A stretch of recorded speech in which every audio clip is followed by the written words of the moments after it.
Out of all of the various Doom clones that were released in the 90s, this is one of my personal favourites, Alien Trilogy for the PlayStation.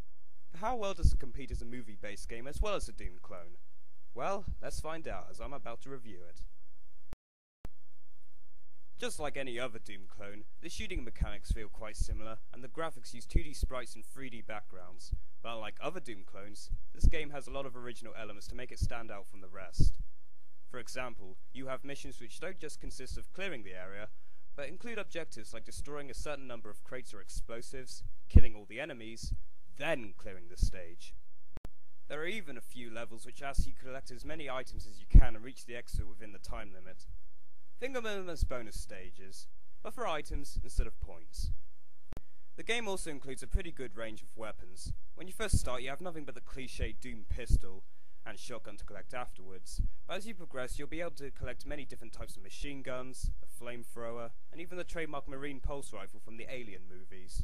When using weapons you both have a primary and secondary shot. The primary shot is just from the weapon itself, and the secondary shot are grenades and seismic charges that you can collect throughout the levels. As well as medipacks and ammunition, you can collect items like body armor and acid protection, an auto mapper which increases your map's range, as well as night vision goggles and shoulder lamps which brighten the area up a bit.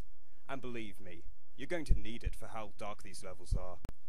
From everything I just told you about, you might be thinking, wow, that's quite a lot of content for an FPS made in 1996. And in all honesty, I believe that's quite true.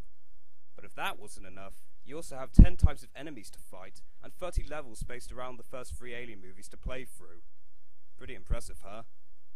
Despite being a pretty impressive FPS with a high level of content for the time, there are a couple of gripes I have which I think are worth mentioning about this game. The biggest one out of all of these is the level layout. Throughout most of the game, even early on in fact, the levels tend to be a bit too long and confusing to figure out where you're supposed to go sometimes. Now granted, if you research every possibility on where you can go, then continue on to the next level, this isn't much of a problem. But if you're a newcomer to this game, this is quite a huge issue, and it certainly was for me because I was lost and confused on a level for about 40 straight minutes. Another problem is the enemies. They take too many bullets to kill with the regular pistol. Say you ran into a huge group of aliens, all of which are out to kill you. You've run out of ammo for all other weapons except for the pistol, which has unlimited ammo anyway. It's all you've got, and it's practically useless against an entire horde of aliens because it can take about an entire minute to kill just one alien. It's basically a waste of time to just try and kill these things because you know what's going to happen?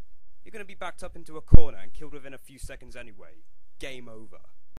And this problem doesn't just center around the aliens, because even the human enemies take about 6 to 10 hits to die. Do you think that's enough? But now that I've cleared those problems out of the way, let's finish this review on a positive note with the graphics and sound.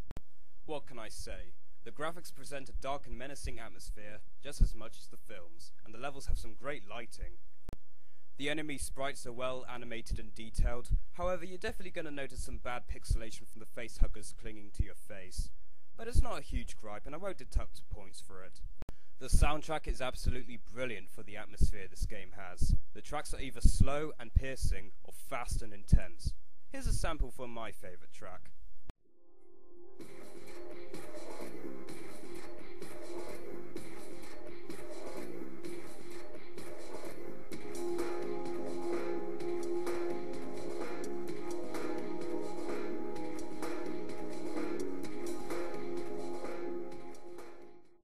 Not too bad at all, I must say. Overall, if you're looking for a quality movie-based game / Doom clone, and you need something to play to pass the time until Gearbox's new Aliens game comes out, I highly recommend Alien Trilogy, and I just hope that Gearbox can create a game which has the same kind of atmosphere that this game offered us back in the 90s. Alien Trilogy, another good example of a Doom clone done just right.